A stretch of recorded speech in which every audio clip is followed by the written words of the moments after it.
Hey everyone, and welcome to the Eagle Eye Podcast presented by Nissan with Reuben Frank. I'm Dave Zangaro. If you're listening to this as it comes out, we know it's a day early. We wanted to get this in before Thanksgiving, but we do wish everyone a happy Thanksgiving. Yeah, absolutely. We appreciate you guys, and it's been a fun year, and it's getting more fun by the day. It is funner. It's getting funner. Getting funner in here. We have Ray Didinger joining us in just a little bit to look back at the Saints game, look ahead at the Giants. Rube, you and I were talking a little bit earlier about covering high school football on Thanksgiving. I used to love doing that. Yeah, me too. Me too. I covered, I don't know, probably for 15, 20 years, I covered high school football on Thanksgiving Day, and it was always a great traditional rivalry. And, you know, as the playoffs expanded, they got rid of a lot of those old-time rivalries, and a lot of them had gone back to, like, the 1920s and 30s. And, you know, you would get the old-timers coming out to the games, and it was always they were like 10:30 in the morning, most of them. Yeah. And so my family, we would always do a Thanksgiving dinner on Wednesday, because by the time you do your stats and you get back from the game and you write your stories, you know, it's going to be like 4 o'clock. So we did Thanksgiving big family dinner on Wednesday, and then Thursday when I got done, it was every year I would drive up to my friend's house in Red Bank, and my friend Linda, an old friend, and her family would keep a plate warm for me, and I'd get there and I'd have Thanksgiving dinner with the Hubgas. So my move was always I would go to Thanksgiving dinner on Thanksgiving, but I would always try to pick the running teams. So you do Eagles Giants. Yeah, I would try to find like which teams are going to run and let this clock go, and then I'd go there and I'd in my mind I'd be like, if they just run this ball, I'll buy that coach a Christmas present. Like let's get this done. Well, back in the day, I mean, there weren't like passing games have really evolved in high school football, but back then, I mean, teams were keeping it on the ground. Those games would be over in like an hour and 45 minutes. I want to make it clear that back then for you is different than back then for me. Yeah, I wasn't exactly covering the wing tee, but I did. I loved everything about it. I love the traditions and the fans and the family. You know, there'd always be generations of the same family, and a lot of the small towns that, like when we were at Burlington and when I was at the Gloucester County Times, some of those small towns just generate. You know, the Riversides and Florence and Cinnaminson and Delran, and you'd have just generations of football players and the families and the parents and grandparents would come out to the games, and it was a really special thing. I really enjoyed it. And you know, about 10 years ago, my dad and I went up to my dad went to high school in Portland, Maine, and their big rival was Deering High School, Portland versus Deering on Thanksgiving. We actually went up and went to the game on Thanksgiving Day. We had found a restaurant that was going to be open and we could have our turkey. But what we didn't plan on was it was going to be like, remember how cold it was at the Super Bowl at Media Day in St. Paul? I do, yeah. Wherever we were. It was like that. It was like 6 degrees. And I wasn't dressed for it, and I regret that. But Deering put a hurting on Portland, but it was fun to share that with my dad. It was a fun experience. Yeah, it always is fun, and Thanksgiving and football just goes hand in hand. Yeah. I mean, it's like, all right, 3 games. Like, let's try to eat between the 4 o'clock game and the 8:30 game and see if we can squeeze dinner in. Yeah. Hey, there's so much to explore in Valley Forge and Montgomery County, PA. Montgomery County is composed of charming towns and main streets, each with its own personality, style, and unique vibe. Whether you're looking to get away with family or enjoy a special trip with friends, leave behind the stress of planning and use our guide to find some of the most amazing things to do. Explore which town and main street suits you the best, or visit them all. Visit makeitmainstreet.com to plan your getaway today. Joining us now on the Eagle Eye Podcast, as he does every week, Ray Didinger. Ray, happy early Thanksgiving to you. Same to you guys. And Ray, we talked last week, and you got a game on both Rube and I. We picked the Saints like idiots in that game, but none of us thought it was going to be quite like that. I thought you were going Eagles. That's when I left you last. That's where you were going to go on that. No. I ended up I picked the Saints. And, it was a mistake. The funny thing is, Ray, we all thought it would be a close game. Right. And I don't think even the people who picked the Eagles, no one saw that coming, right? No. Certainly not 40 points. You know, certainly not a game that was really garbage time for the whole fourth quarter. When we talked about it last week, I mean, we both kind of saw it the same way. The Saints had issues on the offensive side. They had injuries and, you know, especially without Kamara, they were definitely short on firepower. But their defense was intact, and it was good. And so while I thought the Eagles were going to win, I just kind of liked the way they were trending. I certainly thought it was going to be a close game. I thought it was going to be low scoring. And I thought it might go one of those games that goes down to the last possession. I really did. I didn't think that was basically going to be a done deal after 3 quarters, but it was. Yeah, the thing that impressed me the most, Ray, is we talked about how good the Saints' run defense was coming into that game. Not only did the Eagles run it against them, but they stuck with it. I don't think Nick Sirianni a month and a half ago, if they didn't find success early, would have said, no, you know what, this is what we do. We're going to stick with it. We're going to keep it going. How much did that impress you, that part of it? A lot. And that was, I shared that concern. And that was part of the reason why I was not really, I was very ambivalent about the idea of starting Miles Sanders in the game. I really was. Not that he's not a talented player, not that he can't help you, because we all know he can. But I thought it'd be a little rusty. We all know he tends to be a guy that kind of likes to bounce plays to the outside. And the way the Saints play up front, they get a lot of tackles behind the line of scrimmage. And my fear was if you start Sanders and he's a little tentative, you get a couple negative yardage plays early, and I figured the coaching staff will say, well, that's it. We can't run on these guys. And they'll just they'll go back to throwing the ball on every down. And I thought that was a sure way to lose. So, that's why I kind of was in favor of, starting off with Howard and Scott and then maybe working Sanders in as the game went along. But it was pretty clear that this coaching staff and certainly the head coach, they have a real commitment to the running game now. I think they see what it is. I think most of all, they see how good the offensive line is playing. And they seem to just be getting better by the week. But wow, 50 rushing attempts in this game against the number 1 defense. That's a pretty powerful statement right there. And we've talked a lot about the run game, and the first time the Eagles have rushed for 175 in 4 straight games since 1950, before either of our time, I think. But Jordan Howard's out, at least for this game. You still have Boston Scott. Gainwell will be up. Obviously, Miles. I thought Miles ran really well. He wasn't dancing. I thought he was really very disciplined. I thought he ran really hard and really disciplined, which was good to see. So they've got some other good backs, but how much of a loss do you feel like not having Jordan Howard? I was watching that game Monday night, the Giants-Bucks, and Tom Brady had like a 13-yard run. I'm thinking if Tom Brady can run against you, what can Jordan Howard and Miles Sanders do? How big a loss is not having Jordan? I was thinking the same thing. I was actually thinking the same thing. I think that's a loss. You saw, and you're right, Sanders was very good. The fumble was not good. And that could have been a game changer coming when it did, where it did. I thought, oh man, this is going to let the Saints right back in the game here. But they recovered from that, and he recovered from that, and he ran the ball really well. And we would reasonably expect that he's just going to get better by the week now once he gets sort of back into the flow. But Howard is a really good back. He's you saw when he got in the game, not that Sanders wasn't doing well, he was, but when they got Howard in the game and they gave him the ball, he was just ripping off big chunks every single time. His career is just an amazing career. When you look at what he's accomplished, you look at his numbers, how well he's played when he's been given the chance. And yet here's a guy that's kind of bounced around, actually been out of the game and had to come back, practice squad, all that stuff.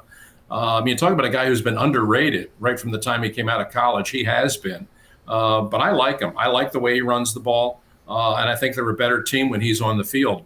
They have enough depth and they have enough quality players there that they'll be able to get by. But I'm hoping that he's not out for a very long time, because if this team actually does stay in the race, well, you get into December, you get into the really nasty weather. I'd like to have a back like him in the backfield. Yeah, when it gets cold, he's the last guy someone wants to tackle head on. Well, let me ask you a related question. This is a little off topic, but I find it really fascinating. He talked about when he was on the practice squad. He was technically he's a free agent. Any team could have signed him. He's better than a lot of running backs in the league, and he's just turned 27 about 3 weeks ago. But there's this sense that guys, he had a ton of carries when he was with the Bears, and I don't know if teams just think, the analytics say if you have 500 carries in your first 4 years, whatever the number is, you can't play anymore. Maybe that's what it is. Maybe it's because he was originally a 5th round pick. He wasn't a big prospect coming out, but nobody wanted him even after he had a really good training camp and preseason. And even when he was still on the practice squad and playing his first couple games, there were no nibbles. Like any team, well, he was protected, I guess, at one point, but not earlier in the year. Right. Anybody could have at least approached him. Now, he might have gone to the Eagles and they've said, look, we'll put you on the 53 so we don't lose you. But nobody even approached him. Nobody called his agent. It just makes you want – I mean, I see other backs in the NFL, and he's better than a lot of them.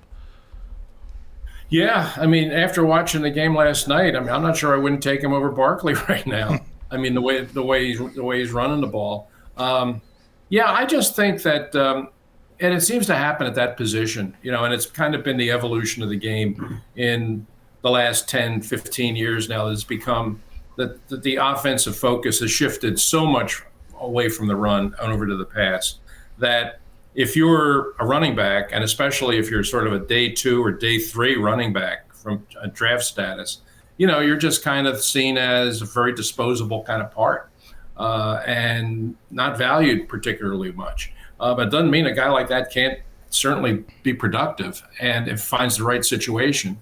And, I thought Howard I thought he was a great pickup when the Eagles got him. When he came here, I thought he played really well. And he's a guy that's just a fit in the offense. He's a guy that'll run it hard between the tackles. You know what you're going to get with him. And from an offensive line standpoint, they know exactly where he's going to be and where he's coming.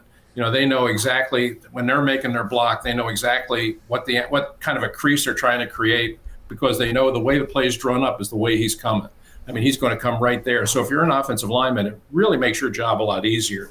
You don't have to worry about him sort of breaking the pattern and going somewhere else. That if he's supposed to hit this hole, he's going to hit this hole.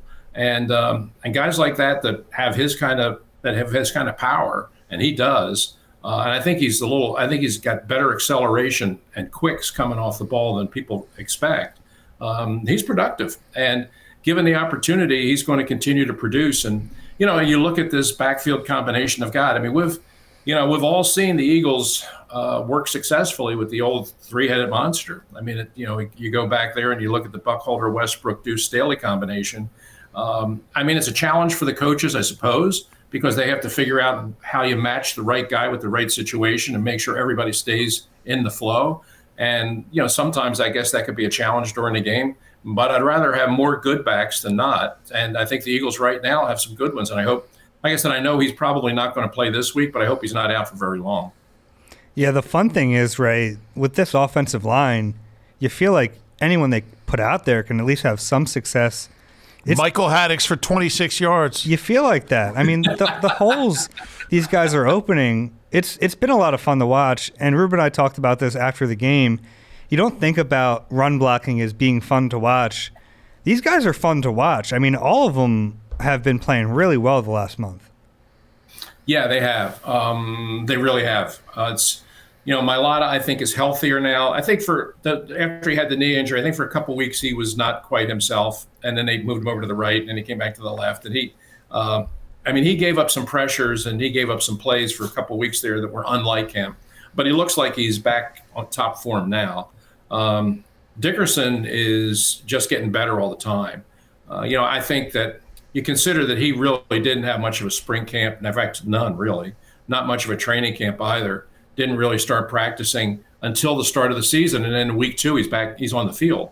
So I think he started off just sort of feeling his way, but now he's very comfortable with the offense. He's really a good run blocker, and his pass protection's getting better all the time. Kelsey is Kelsey. I mean, he's excellent. Jack Driscoll, nobody talks about him, but I've liked him really from his rookie year. He's a smart guy, doesn't make mistakes, plays with a kind of a veteran's awareness. There's nothing up there that fools him, and he's getting the combination. I think the approach here and being on a line that is clearly so physical. I think he's sort of picking up on that rhythm. And of course, Lane Johnson, since he's come back, has been very good. So right now, I mean, I said this. I think I said this to you guys last week, and I think this is the best offensive line in football right now. I really do. I mean, there's nobody in the NFL that's run blocking better than these guys. And I think as a total tackle-to-tackle package, if I had to rank the offensive lines in the NFL right now, I'm not so sure I wouldn't have these guys number one.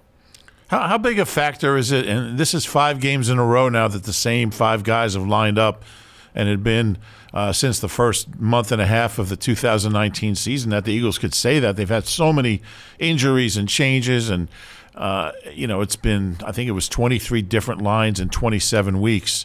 But these 5 guys that you just talked about have lined up 5 straight weeks.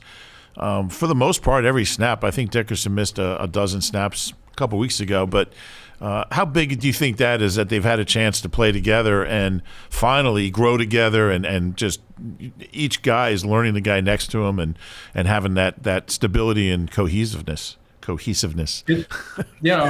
mean, it's huge. I mean, there's that offensive line. There's no unit on the team that relies on timing and coordination and sort of feel more than the offensive line. And the more that you can keep the same group of guys together, the better they're going to be. And, what the Eagles went through last year was just awful. I mean, there wasn't like 2 weeks in a row that they had the same unit, that there wasn't at least one guy that was different. It's just very hard to sustain and develop any kind of continuity when you're doing that. I mean, all you had to do was look at what the Saints were dealing with last week when they were missing the 2 tackles. I mean, their offensive line was pitiful last week because they just couldn't hold the edges. Well, the Eagles haven't had that problem now. I mean, Mailata has really, he's claimed the left tackle position. There's no question. That's his. And the return of Lane Johnson has really helped them on the other side. I mean, he played really good on Sunday. And the guys inside are playing better. I just wonder, I mean, I don't know exactly, and you guys might have a better answer than I do, but I don't know where Brandon Brooks is now. I don't know if but given the original timetable when they talked about his injury, he should be about ready to come back by now, but nobody seems to be talking about it. And even if he does get healthy, I don't know, with the way these guys are playing, I'm not so sure I'd want to break up the combination.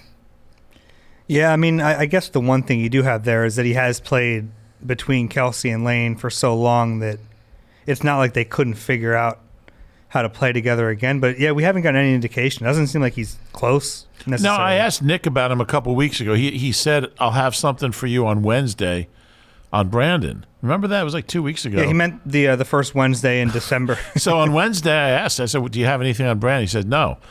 Sorry I said that. I shouldn't have said that. And Lane was the one that originally put the 10-week timetable on Brandon. It was Dr. Johnson. Yeah. So I don't know if that was ever really an official. It's weird, though. I mean, I think Nick did say he's rehabbing, and, he's been around. I've seen him. We've seen him outside. Yeah. We've seen him at practice, but, they certainly haven't opened the practice window for him, and he's missed a lot of time the last few years. Yeah.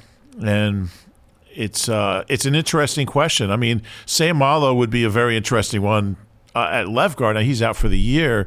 I don't think you're taking Dickerson out at this point for Isaac Seumalo, and I don't think Isaac was playing bad. But Dickerson, you're just not going to take him out of left guard. But certainly right guard, Brooks is much more accomplished player than Jack Driscoll. But do you want to fix something that's not broke on that O-line where chemistry and continuity are so important? It's an interesting question. I don't sense that we're on the brink of having to answer it.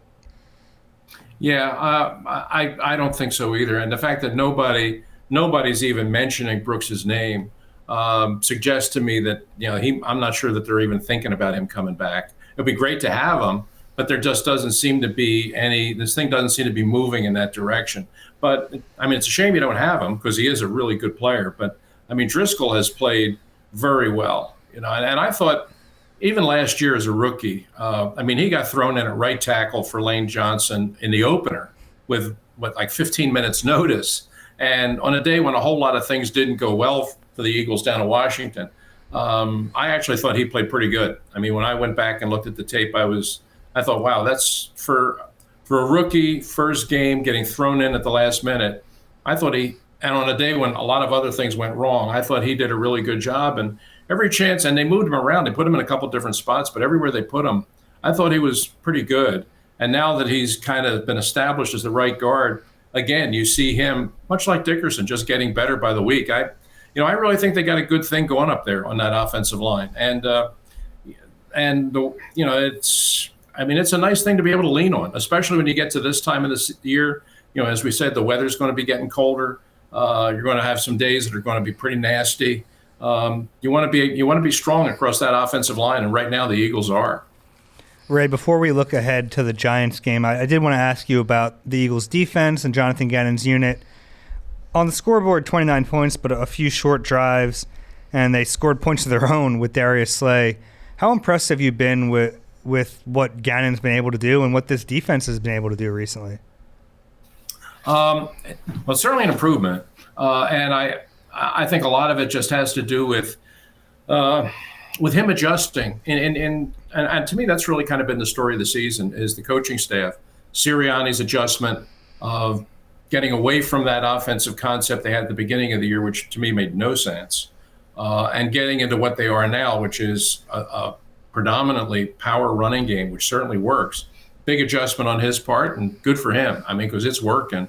And on the other side, we all saw what was happening to the defense, getting shredded by those quarterbacks, 80% completions week after week after week, was just numbing. But now the last few weeks, they've taken a more aggressive posture. They're playing more aggressive on the outside, letting Darius Slay challenge receivers, which is really what he's always wanted to do. And they're making quarterbacks uncomfortable. They're making quarterbacks hold the ball. The ball's not coming out as quick as it was before. It's giving the defensive backs a chance to make a play. And it's getting pressure on the quarterback. Not that they're piling up huge sack numbers. They're not. But there's definitely pressure on the passer now. And that's, we talked a lot about the fact that Gannon, when they play against an upper tier quarterback, Gannon's philosophy is, I'm not going to give up the big play. I don't want anybody throwing the pass over our head. We're going to play the safeties deep, keep everything in front of us. And as a result, they were just getting cut to pieces on the short to intermediate stuff. Well, now, they're playing more aggressively when they go up against, I don't like to say lesser quarterbacks, but, that mid-tier kind of level of quarterback. Lesser quarterbacks. Guys like Bridgewater, guys like Goff, guys like that at that sort of level, they're not afraid of getting hit with the big deep play. And so they're willing to be more aggressive. And as a result, they're playing a lot more effectively. I think you saw it last Sunday. They were going after Simeon early in the game, and they were having really good success. I mean, they had Simeon completely flustered. And then in the fourth quarter, they had the big lead and they backed off and they started to play. They went back into that prevent kind of mode. They wound up giving 22 points in the fourth quarter, and all of a sudden everybody's kind of squirming in their seats. They can't play that way. They just shouldn't play that way. They should just continue to be aggressive. And I think the opponents over the next several weeks kind of lend themselves to that. I mean, the quarterbacks you're going to be facing the rest of the way up until the final game. I mean, Taylor Heineke, Daniel Jones, probably Zach Wilson when you play the Jets are exactly the kind of guys that they've gone after successfully. So I think that's, again, that formula seems to be working. And if I were them, I would stay with it. All right, let's look ahead to this Giants game. We all watched them on Monday night. It wasn't pretty. I mean, they ended up firing Jason Garrett yesterday. But what do you make of this Giants team? It was bad. It was a really bad performance in Week 11. Yeah, it was. I mean, it was the score was the game was, I thought, more one-sided than the score would indicate. I mean, even at 30-10, I don't even think it was that close. I mean, they thoroughly Tampa. Well, and they're the world champs, but I mean, they thoroughly outclassed the Giants. I don't think the Giants have much going on. They really don't. And I wasn't surprised. I didn't. I'm a little bit surprised that Garrett was that the Garrett thing happened now. I kind of thought, but I certainly thought at the end of the season they were going to make changes up there, and I absolutely thought that was going to be one of them. I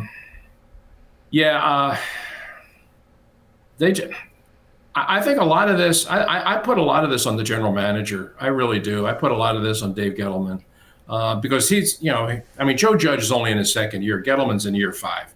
And it's all been about, he came in and he said, I'm going to build an offensive line, and that's what we're going to do here. We're going to build an offensive line. And, when the Giants were really good, they won with the offensive line. And, well, good. I mean, that makes a lot of sense. But, I mean, he hasn't been able to do that. He's used high draft picks for offensive linemen. He's spent a lot of money to sign guys like Nate Solder, and it just hasn't worked. I mean, the offensive line has been poor right from the jump, and here we are, and they still are. I don't know, and I don't know really what Daniel Jones is. I don't know if he's. I wasn't that crazy about him coming out of college. I thought Gittleman way overdrafted him, and I just don't know if he's ever really been that good. But it's kind of hard to evaluate him because he's never had a really good offensive line in front of him, and frankly, the weapons around him aren't that good. So when Barkley was healthy, Barkley was a threat, but the receivers have been just so, and the offensive line has not been very good, and so everybody's trying to evaluate Jones and just decide, is he the quarterback moving forward? And I don't know if he is, but given the circumstances that he's playing with in New York, I don't know if they're able to find out or get a true read. I really still think the Giants are dangerous because when you look at them, I mean, they lost to the Chiefs in KC by 3. They beat the Raiders, who obviously killed the Eagles. They beat the Saints down there. So there's been moments. And anytime a team makes a change, like whether it's at head coach, you always get that bump, or coordinator at a key spot. You always get that bump. All of a sudden they want to play for this guy. I think you should pick him, Rube. I'm not going to pick him, but I do think a team like this is dangerous. I do, and because I think they have more talent than their record shows. That's interesting. I'm not sure they do. I kind of feel the way you feel. I kind of feel that way about Washington. Looking at it from an Eagles standpoint, the Washington games concern me more than the Giants. Well, I would agree with that. Yeah.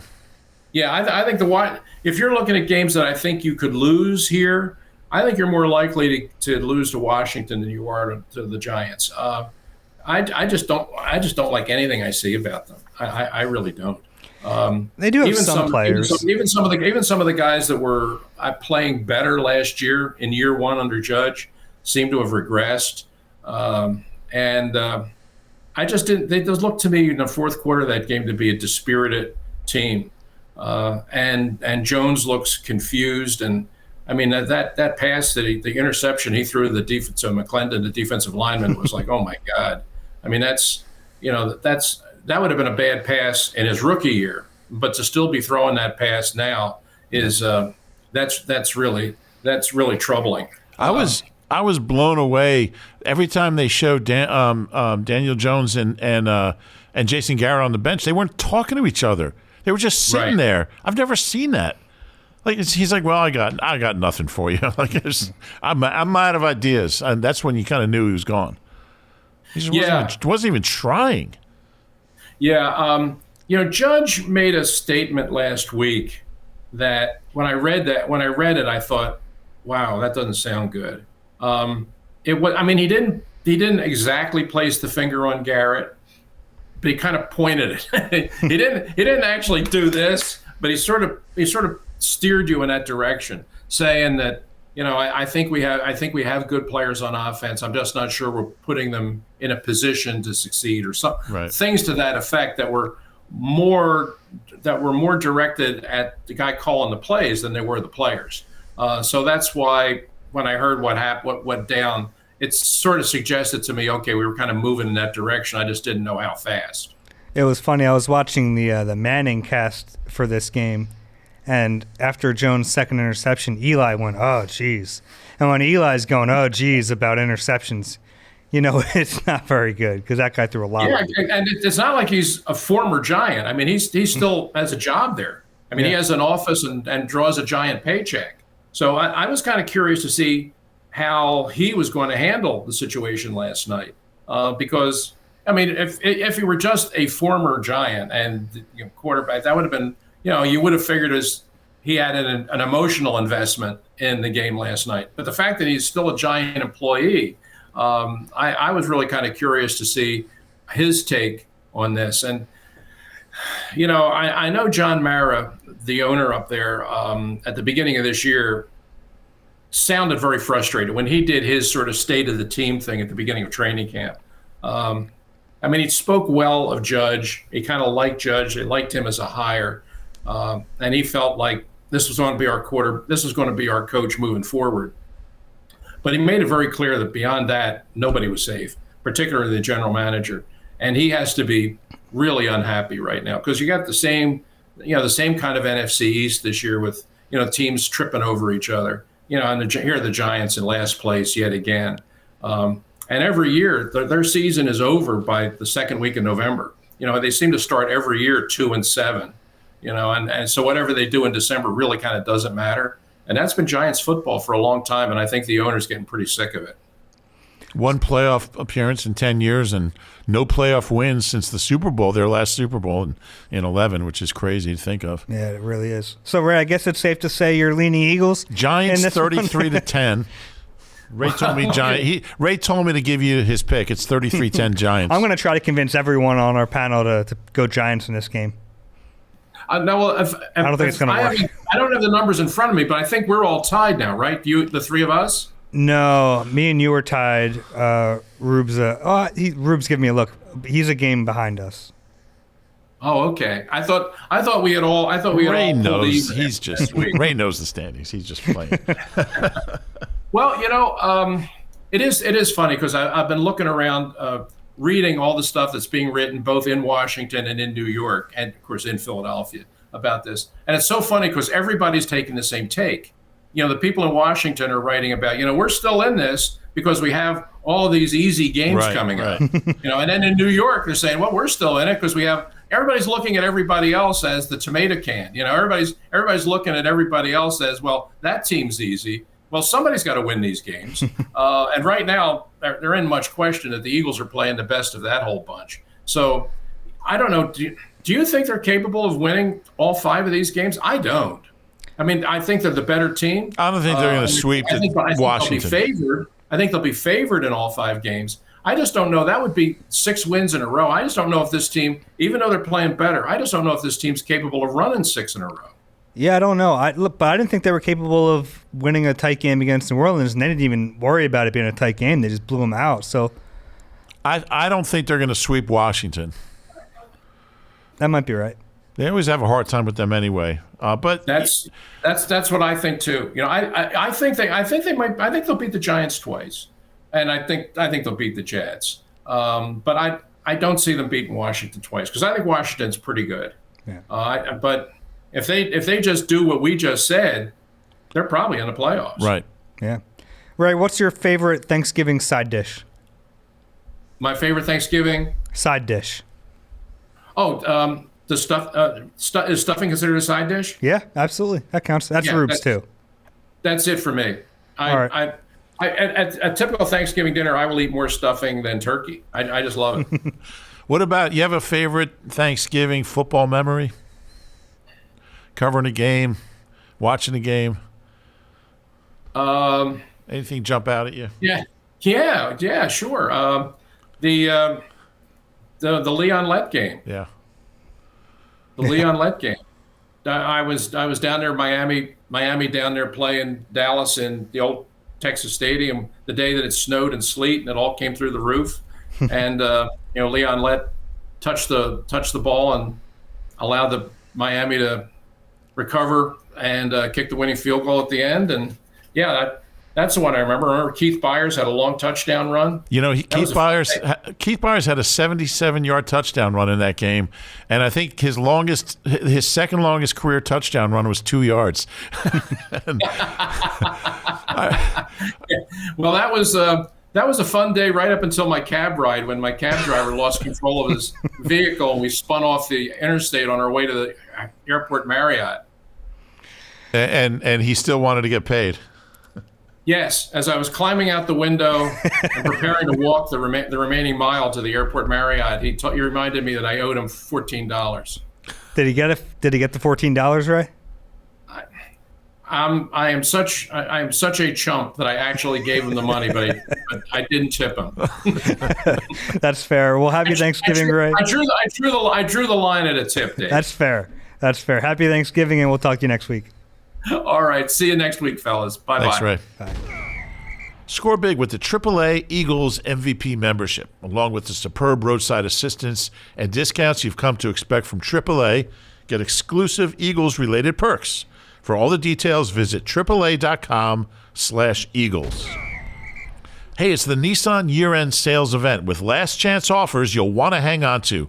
Shop your local Nissan store today or visit nissanusa.com.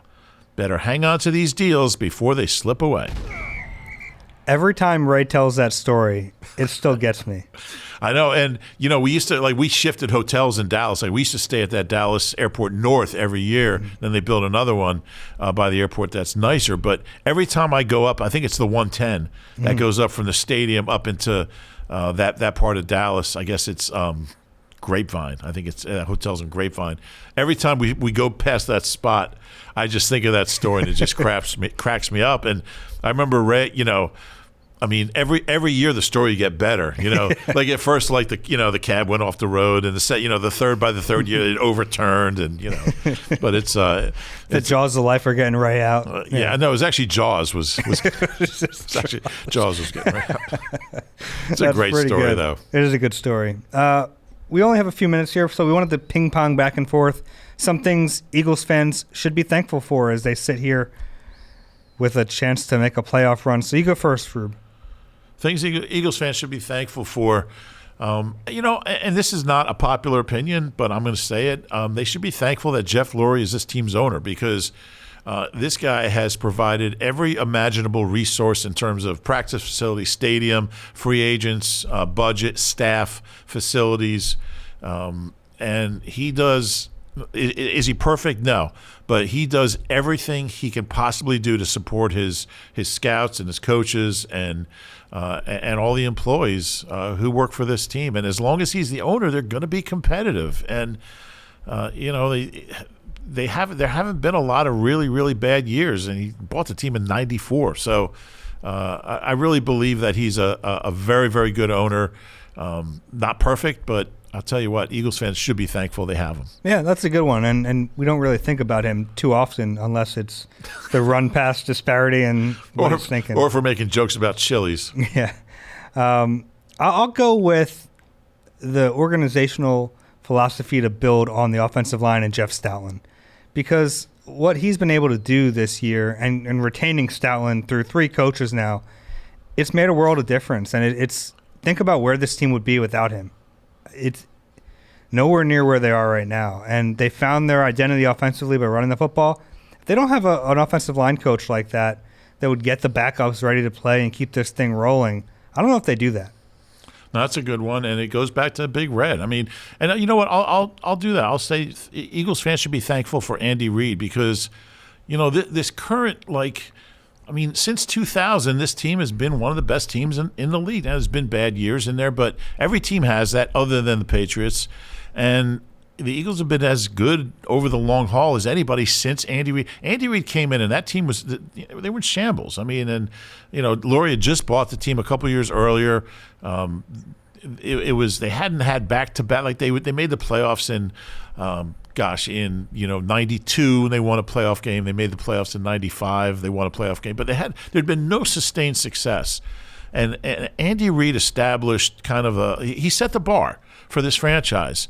And not to mention drafting Fletcher Cox, Brandon Graham, and Jason Kelsey, who are still, hallmarks of this football team. And we certainly miss BG, miss him every day.